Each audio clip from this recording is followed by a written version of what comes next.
Muy bien, pues seguimos adelante con nuestros estudios sobre el libro del Apocalipsis. Hoy vamos a hablar del mensaje de Cristo a la iglesia en Filadelfia y ya la semana que viene será el último estudio. Hablaremos del mensaje de Cristo a la iglesia en la Odisea, o sea que ya estamos terminando con esta primera etapa de nuestros estudios sobre el libro del Apocalipsis del apóstol Juan.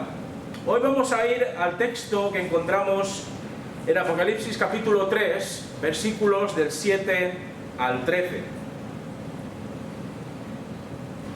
A modo de introducción, decir que no hace mucho un par de series de televisión de corte religioso llamaron mi atención, ahora que tenemos acceso, ¿no?, a estas plataformas de documentales, de series de televisión y de películas, ¿no?, como pueden ser Netflix, y etcétera, etcétera. Vamos a hacer publicidad, ¿vale? Pero había, ¿no?, un par de series, ¿no?, muy interesantes sobre lo que tenía que ver con la cultura religiosa de Estados Unidos, ¿vale? Y ahí es bastante difícil, ¿no?, poder encontrar aquí, por ejemplo, una serie que se dedique a hablar de los evangélicos, por razones bastante claras, ¿no?, porque somos una minoría, esto hay que decirlo, pero en Estados Unidos es algo muy cultural y muy normal, ¿no?, el hablar de temas relacionados con el protestantismo en cada una de las vertientes y diferentes corrientes, bautistas, presbiterianos, metodistas, etcétera, ¿no? Pues habían estas dos creaciones televisivas de las que quisiera hablar, pues, a modo de introducción. Se centraban en la vida y peripecias de dos familias que dirigían los destinos de dos imperios eclesiales de corte evangélico. La primera de estas series se llama Greenleaf. Greenleaf, del año 2016, sigue el mundo sin escrúpulos de una familia, la familia Greenleaf, con secretos y mentiras escandalosos, y su mega iglesia en la ciudad de Memphis con miembros predominantemente afroamericanos. Después la otra serie es la serie de los Gemstone, del 2019, donde la mundialmente famosa familia televangelista Gemstone tiene una larga tradición de desviación, de avaricia, de trabajo caritativo, todo en el nombre del Señor Jesucristo. En ambas tramas televisivas se describe, algunas veces de forma dramática y otras veces de forma bastante ácida, los tejemanejes de personajes, los cuales se quedan bastante cortos, según muchos críticos de estas series, que aprovechan todos los medios a su alcance para seguir amasando grandes fortunas a costa de la fe de sus feligreses. Lo que les hace semejantes a estas dos series es el hecho de que ambas mega iglesias nacieron humildemente y poco a poco, con el paso del tiempo, fueron ampliándose hasta convertirse en estructuras mastodónticas que paulatinamente se diluyó, en las que prácticamente se diluyó la esencia inicial o su razón de ser. Es lo que suele pasar, ¿no? Cuando las cosas aumentan de tamaño, pues aquello que las originó, aquello que las motivó, a veces pierden, se desvanece de alguna manera esa intención original. Yo os sugiero, personalmente, que podáis verlas, son muy interesantes porque de algún modo describen la realidad del llamado evangelicalismo americano, tan alejado, sin duda alguna, también de nuestra idiosincrasia evangélica española y europea. O sea, nosotros no tenemos ni punto de comparación con esas iglesias que incluso tienen campus universitarios, tienen esos pabellones donde dan conciertos y, bueno, aquello es un espectáculo, todo hay que decirlo, es un espectáculo.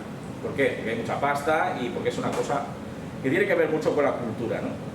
Básicamente, estas mega iglesias han copado la atención de muchos pastores de este lado del Atlántico a base de la amplia promoción y publicidad que éstas desarrollan por medio de libros en los que se desvelan los secretos de lo que se conoce como iglecrecimiento, un palabra para mí desde el punto de vista bastante infumable, a través de vídeos fantásticamente editados que muestran lo increíble, ¿verdad?, lo fantástico de toda esa realidad, ¿no?, de esa iglesia tan numerosa, con tantos recursos tecnológicos y artísticos a su alcance, y a través de pastores que también viajan a Europa para tratar de vender su franquicia con sustanciosas promesas de éxito y prosperidad. Aquí en España también tenemos algunos casos también dentro del mundo bautista, ¿no?, de personas que vienen de allende los mares con esa mentalidad de mega iglesia para tratar de plantar de alguna manera o contactar con algunas iglesias locales oriundas y poder crear su propia franquicia al estilo pues, McDonald's o Burger King. Así que eso también pasa, también en términos eclesiales. A muchos pastores españoles, pues vamos a hablar de aquí de España, pues se le han hecho los ojos chiribitas al ser tentados por las ideas mercadotécnicas y positivistas de estas elefantiásticas congregaciones. Sin embargo, con el paso del tiempo hemos podido constatar que no todo el monte es orégano. No todo el monte es orégano y que la cantidad no siempre es sinónimo de calidad. Nunca he estado en una mega iglesia, no sé qué sensación tendrá uno al ser parte de una iglesia de 10.000 personas, pues no lo sé, pero vamos, yo ya sé desde ya que no quisiera formar parte de una iglesia así. Yo prefiero una iglesia familiar como la nuestra, donde todos nos podemos conocer, donde el pastor conoce a sus ovejas y donde no se deja ningún tipo de resquicio, ¿no?, a la falta de identificación, ¿no?, del creyente con la propia iglesia. Claro, imaginaos, a la deshumanización de las relaciones interpersonales, en estas iglesias se une una nutrición espiritual y bíblica bastante pobre y deficiente. Una función pastoral limitada prácticamente a lo que tiene que ver con un gestor financiero. El despliegue de cultos espectaculares, sí, por supuesto, sensacionalistas, que solo buscan entretener y no edificar. A la proliferación de mensajes desde el púlpito bastante superficiales, motivacionales, manipuladores, descafeinados, así como también la tentación omnipresente del liderazgo por controlar los fondos. Ahí está también muchas veces el problema, controlar los fondos y recursos de gran envergadura que se manejan. Claro, la iglesia cristiana en Filadelfia, de la que hablamos en esta tarde, se parece más a una iglesia evangélica de nuestro contexto español que a una gran mega iglesia con gran influencia en lo político y en lo civil. Sin embargo, como podemos constatar a través de las palabras del mismo Jesucristo, tener poco peso específico en las instituciones terrenales no define la calidad de la iglesia. Esto es muy importante que lo entendamos. Cristo, en el texto ya en sí, que nos ocupa en esta tarde, Cristo comienza su mensaje a los creyentes filadelfianos identificándose de forma majestuosa y gloriosa. Versículo número 7. Dice así: escribe al ángel de la iglesia en Filadelfia, esto dice el santo, el verdadero, el que tiene la llave de David, el que abre y ninguno cierra, y cierra y ninguno abre. La ciudad de Filadelfia, no estamos hablando de la Filadelfia de Estados Unidos, ¿vale?, no tiene nada que ver.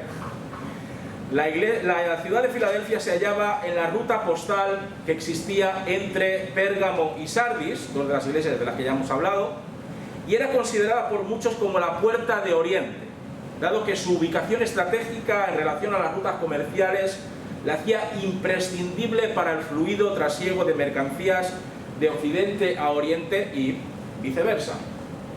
Su principal actividad económica era la vitivinícola, y de ahí cabe deducir quién era el patrón de esa ciudad. Si en aquella ciudad se dedicaban a producir vino, pues la deidad romana o griega de aquellos tiempos era Baco, era Dionisos, el dios del vino, conocido entre los romanos, como he dicho antes, por Baco. En sus festividades, en las festividades en las que se celebraba el patronazgo de este Baco, los que en ellas participaban se entregaban a lo que se conoce hoy día como las bacanales, ¿no? ¿Hemos escuchado alguna vez la expresión? Eso es una bacanal, ¿no? Pues esas bacanales no eran ni más ni menos que una serie de orgías sexuales donde corría el fruto de la vid sin limitaciones de ninguna clase. De ahí viene esa palabra, ¿no? Porque son fiestas dedicadas a este dios del vino. Además, Filadelfia era un centro cultural muy señalado del helenismo, es decir, del resurgimiento de la filosofía y de la literatura de la antigua Grecia. Y aunque no existe muchísima documentación extrabíblica al respecto, parece ser que existía también en esta ciudad de Filadelfia una buena representación del pueblo judío en este emplazamiento. Cristo desea, con estas primeras palabras que acabamos de leer, confirmar a sus discípulos en Filadelfia aportando varios de sus títulos, algunos de los cuales, como hemos leído, son también propios de Dios mismo, como por ejemplo los de la santidad y los de la verdad. Cristo es, en primer lugar, el santo, con mayúsculas. El santo en el sentido de que Cristo aborrece el pecado.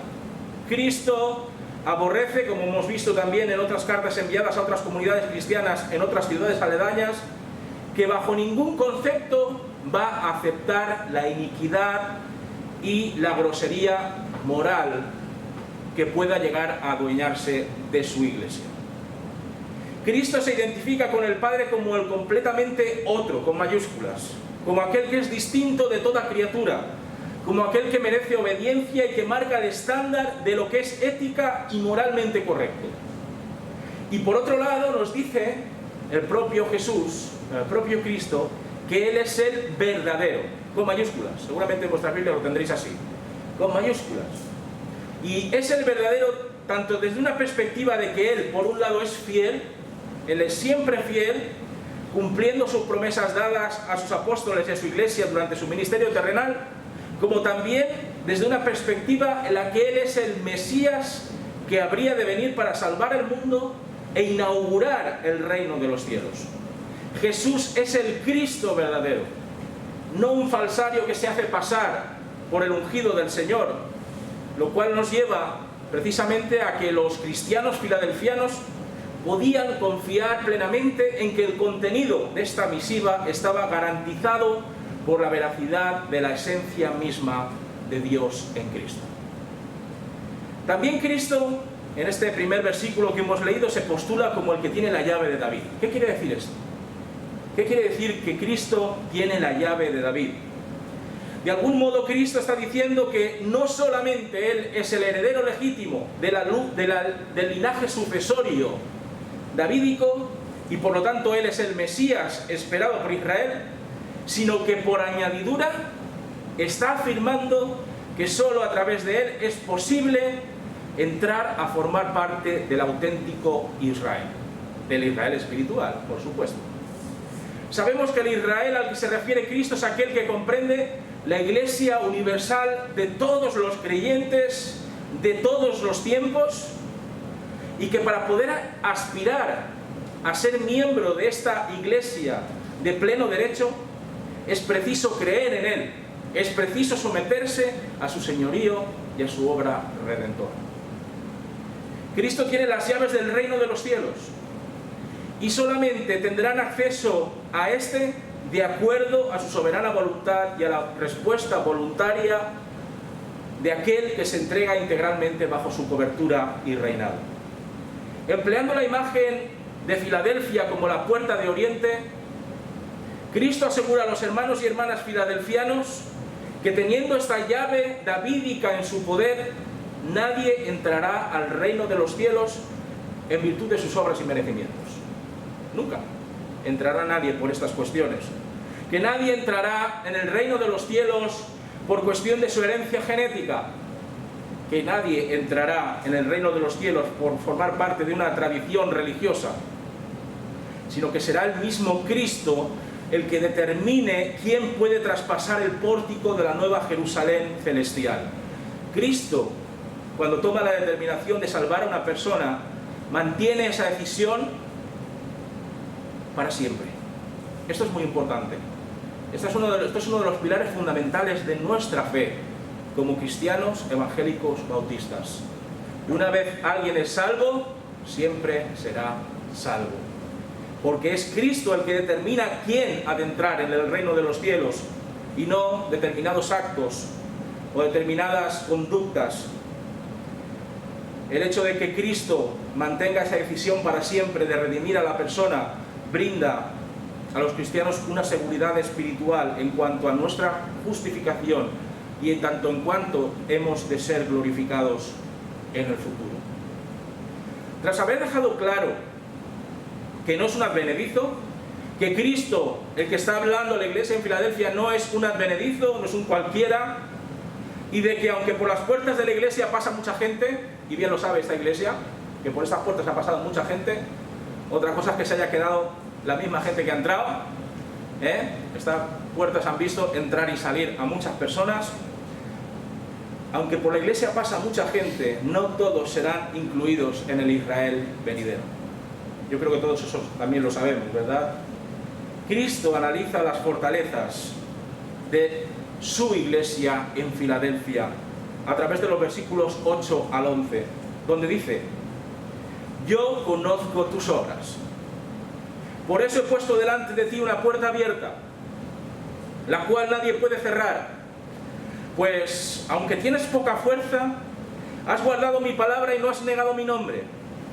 De la sinagoga de Satanás, de los que dicen ser judíos y no lo son, sino que mienten, te daré algunos. Yo haré que vengan y se postren a tus pies, reconociendo que yo te he amado.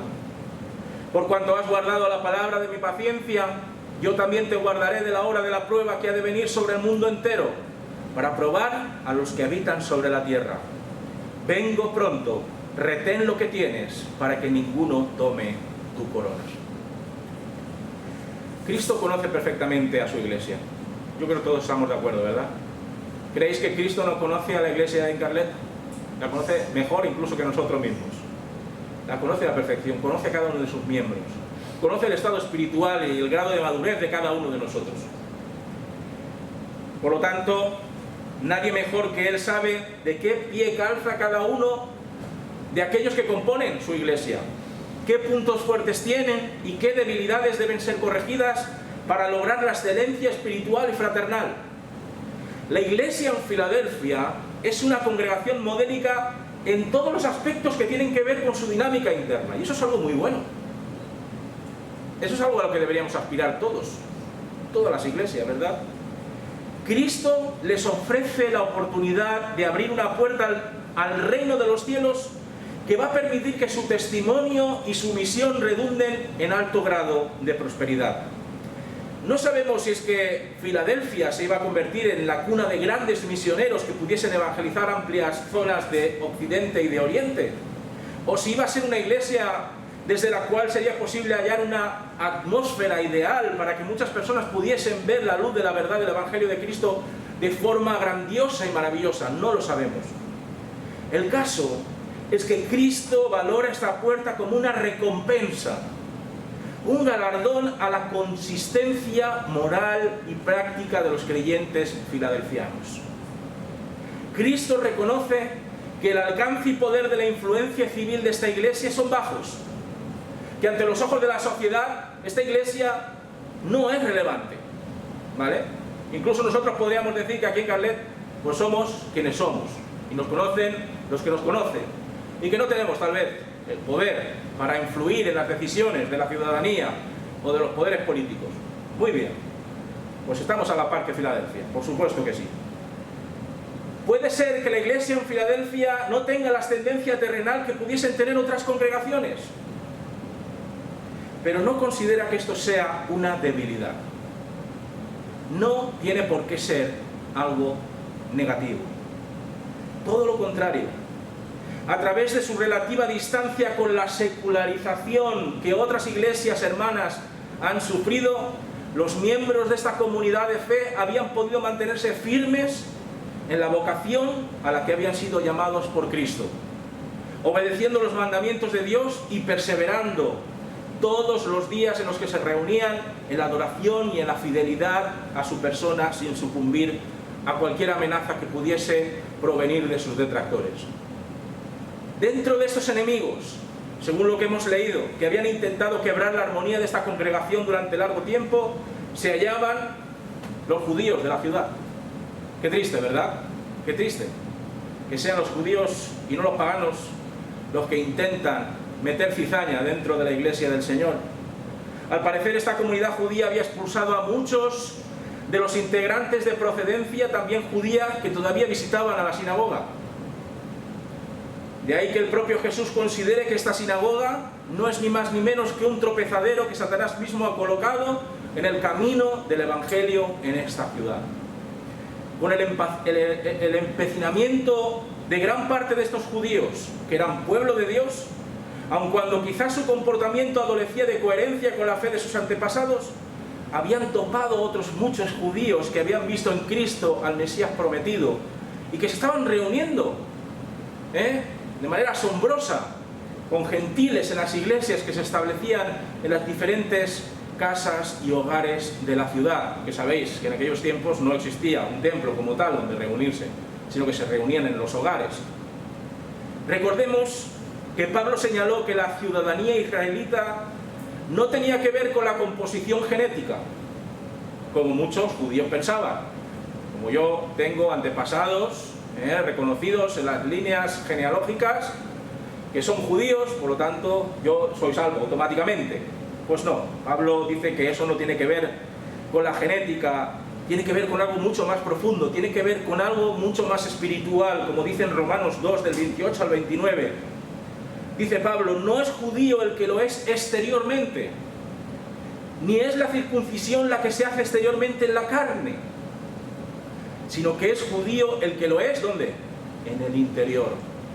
Y la circuncisión es la del corazón, en espíritu y no según la letra. La alabanza del tal no viene de los hombres, sino de Dios. Aquellos que habían participado en un momento dado del ataque y excomunión de miembros de la iglesia cristiana en Filadelfia, tarde o temprano serían convencidos y persuadidos espiritualmente por Cristo y su Espíritu Santo, y pasarían a engrosar las filas de aquellos a los que vituperaban y acusaban de herejes. Humillados y arrepentidos, nos dice el Señor Jesucristo, llegarían a la conclusión de que sí, que Cristo es el Hijo de Dios viviente, la esperanza de Israel. Y como podemos ver aquí, esta es una muestra más del grandísimo poder persuasivo de Cristo sobre personas obstinadas y fanáticas que, como el apóstol Pablo mismo, si recordamos su historia, la historia de su vida, tienen un encuentro con Dios y recapacitan de sus pasados, recapacitan sobre sus fechorías contra los cristianos y se dan cuenta de que la iglesia es precisamente ese pueblo espiritual que en realidad Dios considera como el verdadero Israel. Estas palabras de Jesús son ciertamente similares a las que el profeta Isaías deja para la posteridad en Isaías 60:14, cuando dice: y vendrán a ti humillados los hijos de los que te afligieron, y a las plantas de tus pies se encorvarán todos los que te despreciaban, y te llamarán ciudad de Jehová, Sión del Santo de Israel. Perseverando pacientemente y no dejando de proclamar la palabra de Dios, la iglesia filadelfiana demuestra a Cristo que su adhesión y su fe son genuinas, auténticas, que la firmeza en guardar los principios y valores del reino de los cielos es real, que son fieles a la misión encomendada por Dios hasta las últimas consecuencias. Dado este hermoso panorama que toda iglesia contemporánea como la nuestra debería imitar, Cristo les hace una promesa realmente increíble. Les promete que a todos y cada uno de sus seguidores filadelfianos se les evitará pasar por la dureza y la crueldad de tiempos realmente difíciles y adversos. Esta gran prueba que tendrán que arrostrar muchas de las comunidades de fe en los tiempos del apóstol Juan, tal vez esté ligada a la incesante persecución de cristianos, a la difamación de esta nueva fe, al constante asedio que iban a padecer a manos de sus propios vecinos y familiares. La fe de muchos de los asistentes a las reuniones cristianas sería puesta a prueba, sin duda alguna, por medio de las catástrofes del mundo, de una gran tribulación, tal y como el mismo Jesús profetizó en su momento, en Marcos capítulo 13, versículo 8, cuando dijo: pues se levantarán nación contra nación, y reino contra reino, y habrá terremotos en muchos lugares, y habrá hambres y alborotos. Principios de dolores son estos. A continuación, Cristo anuncia su advenimiento futuro, su segunda venida, la parusía, emplazándolo a un momento cercano en el tiempo. He aquí vengo pronto. En esa tensión que existe del reino de los cielos, en la que ya está aquí desplegándose en silencio y sin descanso, pero que también alcanzará su consumación en la parusía de Cristo, en su segundo advenimiento, la Iglesia de Cristo, bien sea esta de Filadelfia o cualquier otra a lo largo de lo que dure la historia dentro del eterno decreto de Dios, habrá de padecer y sufrir innumerables ataques, tribulaciones y dolores de parto, siendo probada la fe de cada uno de aquellos que la componen. En cuanto a la hora y el día en el que Cristo regrese, pues esta fecha nos es desconocida. Algunos sí que intentan embaucarnos diciendo que sí la conocen, o que el mismo Jesucristo ya está por aquí, rondando por esta tierra, ¿no? Como pueden ser los testigos de Jehová. Pero la palabra de Dios nos dice que no podemos en ninguna de las maneras conocer el día y la hora de su segundo regreso, y por lo tanto, tal y como dice el propio Cristo, lo único que podemos hacer como iglesia y como cristianos es vigilar que nuestras lámparas se queden sin aceite mientras aguardamos el acontecimiento histórico más importante habido y por haber. La advertencia de Cristo a los hermanos filadelfianos de retener y guardar la fe que tienen en Él, de perseverar en las buenas obras y en la enseñanza apostólica, de impulsar la misión evangelizadora para que no vengan otros a arrebatarles el galardón excelente que surge de un compromiso sin fisuras a causa de Cristo, es un aviso para navegantes en la actualidad eclesiológica nuestra. No debemos descuidar nuestra santidad, queridos hermanos y hermanas, no debemos descuidar nuestra santidad. No debemos negligir moralmente, no debemos permitir que corrientes extrañas a la sana doctrina se vayan infiltrando peligrosamente en el seno de la Iglesia de Cristo, so pena de que, al dejar que esto suceda en nuestras respectivas congregaciones, seamos iglesias irrelevantes, mediocres, ejemplos tibios de lo que el Señor abomina. Y como si de atletas se tratase, los creyentes en Filadelfia debían disciplinar sus vidas a fin de que otro corredor pudiese arrebatarles la corona de laurel que se coloca sobre la cabeza de los vencedores olímpicos. Cristo termina su mensaje a la iglesia cristiana en Filadelfia con un reto, con un gran desafío. El desafío de la promesa de un galardón extraordinario que premie su entrega, constancia y fe. Versículos 12 al 13. Al vencedor yo lo haré columna en el templo de mi Dios y nunca más saldrá de allí. Escribiré sobre él el nombre de mi Dios y el nombre de la ciudad de mi Dios, la nueva Jerusalén, la cual desciende del cielo con mi Dios y mi nombre nuevo. El que tiene oído, oiga lo que el Espíritu dice a las iglesias. Como en el resto de cartas a otras iglesias hermanas del momento, Cristo invita a la congregación filadelfiana a que persista hasta la victoria final, para que de este modo puedan convertirse en especiales columnas en el templo celestial, que muestren con orgullo, bien entendido por supuesto este orgullo, su firmeza, su pasión y su compromiso inquebrantables. La imagen de las columnas del templo nos retrotraen, no sé si a vosotros os sucede, nos retrotrae a los pasajes del Antiguo Testamento en los que Salomón emplaza un par de columnas con su propio nombre en el primer templo en Jerusalén. En Primera de Reyes 7:21 y en Segunda de Crónicas 3:15 al 17 nos dice que erigió estas columnas en el pórtico del templo. Cuando alzó la columna del lado derecho le puso por nombre Jaquín, y cuando alzó la columna del lado izquierdo la llamó Boaz. Jaquín, que significa Dios establece, y Boaz, cuyo significado es Dios, en Dios está la fortaleza, son el símbolo claro de lo que Dios desea de su iglesia, ¿verdad? Un cuerpo cuya cabeza es Cristo y que ha sido establecida y fortalecida por su gracia y por su poder. El hecho de habitar por toda la eternidad de la presencia de Dios y de hacerlo como señal privilegiada de que su fidelidad y lealtad han sido un ejemplo para todos los creyentes de todas las épocas es algo inenarrable. Algo a lo que deberíamos aspirar nosotros una vez más, que trae gozo imperecedero sobre aquel que sea considerado de este modo tan especial ante los ojos del Señor. Otra de las promesas que aguardan aquel que persevera en el Señor hasta el final es la de que será adoptado por el mismísimo Dios al serle escrito su nombre sobre él. Es una especie de certificación como ciudadano de la nueva Jerusalén en los cielos, ya que será sellado con la sangre de Cristo por siempre. Estas tres acreditaciones son las que garantizan la salvación de aquellos que han servido y que han obedecido por fe a Cristo en este plano terrenal. Qué gran honor, queridos hermanos y hermanas, qué gran honor poder afirmar por toda la eternidad que somos hijos de Dios, que somos ciudadanos de la gloriosa ciudad celestial que desciende de las alturas junto con Cristo para dar inicio y comienzo a cielos nuevos y tierra nueva, que somos redimidos por obra y gracia del sacrificio propiciatorio de nuestro Señor Jesucristo. Qué grandísimo honor es este, ¿verdad? No habrá mejores nombres inscritos en nuestro ser, ni mejores firmas que las de la Trinidad sobre nuestra alma y sobre nuestro cuerpo glorificado. La Iglesia de Cristo haría bien en predicar y anunciar estas grandes recompensas entre los suyos, en orden a motivar a cada uno de los creyentes para una mayor y más excelente comunión con Dios.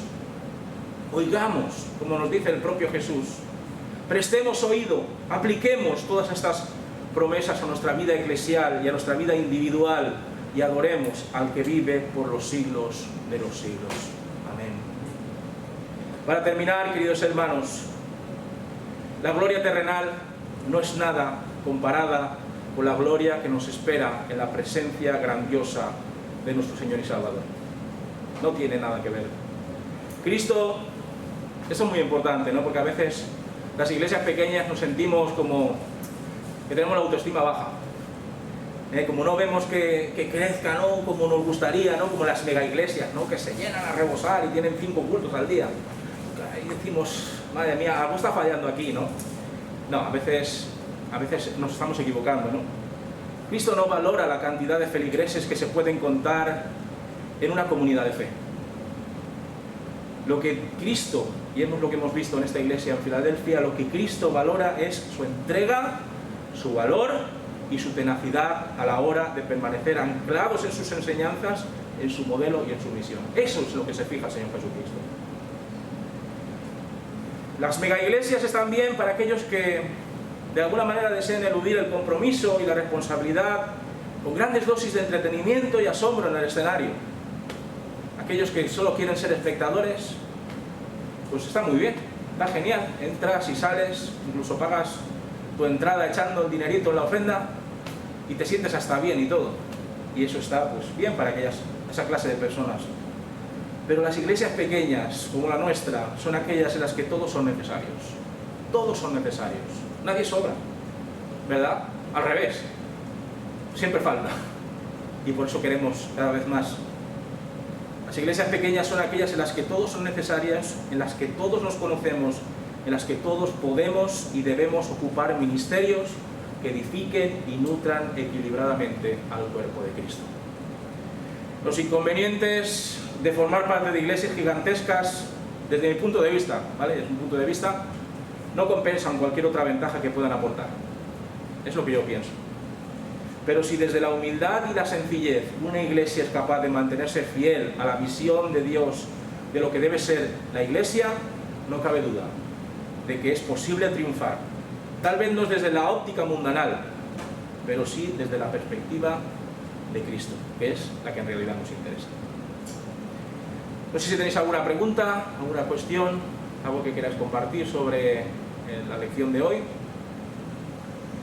Bien, pues la semana que viene, deciros que terminamos con la iglesia el mensaje de la Odisea, pero también ya os anuncio que el próximo jueves no habrá reunión de oración presencial.